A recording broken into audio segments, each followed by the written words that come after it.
Un silence qui augure très probablement de l'annonce par le Saint-Père d'une bonne et grande nouvelle. Au moment où je célèbre la dédicace de cette église, je suis heureux de l'élever au rang de basilique.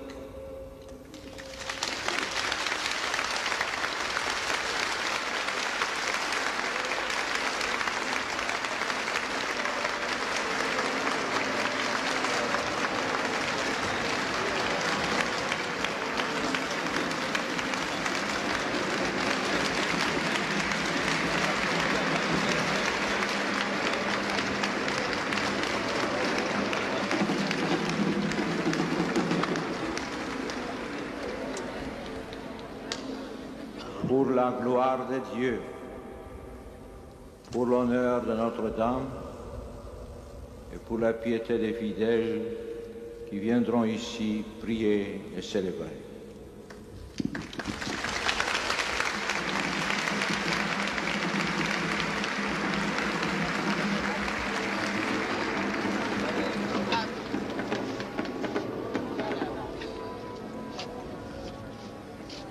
Eh bien, comme vous venez de l'entendre, donc voici la procession. Le Saint-Père vient d'élever solennellement et officiellement l'église Notre-Dame de la Paix de Yamoussoukro au rang de basilique.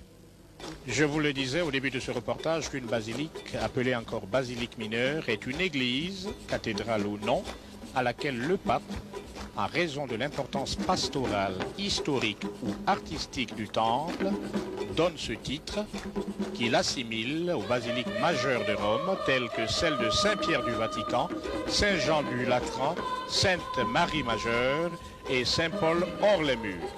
Tout équivoque est maintenant levé.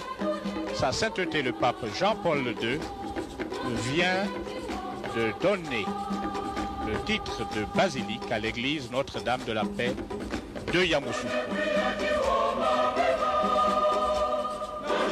Quatrième partie de la cérémonie, la liturgie eucharistique. Et l'autel est préparé pour cette liturgie. L'autel qui est le centre de l'église, quelle est la partie noble par excellence et qui nous montre que l'église est vraiment et essentiellement la maison de Dieu. Aussi, dans la cérémonie de consécration de l'église, l'autel, je vous le disais, tient une place importante. Et c'est à l'autel que l'évêque ou le prêtre prononce les paroles mêmes du Christ. Ceci est mon corps livré pour vous, ceci est mon sang répandu en rémission des péchés, le sang de la nouvelle alliance avec les hommes. D'où l'importance que représente donc l'autel, et ceci explique pourquoi il est généralement fait de matériaux durs comme la pierre et le marbre, afin qu'il reste toujours le signe visible de la présence du Christ. Et avant qu'il présente à Dieu le pain et le vin qui vont devenir le corps et le sang du Christ, des jeunes filles de Yamoussoukro et des villages environnants apportent des offrandes au pape, le pape qui représente le Seigneur Jésus et qui est parmi nous sa présence miséricordieuse et aimante. Par ce geste, elles demandent au Saint-Père d'être près du Père, leur intermédiaire, pour lui offrir leur vie et afin qu'il leur donne sans cesse la vie de Dieu.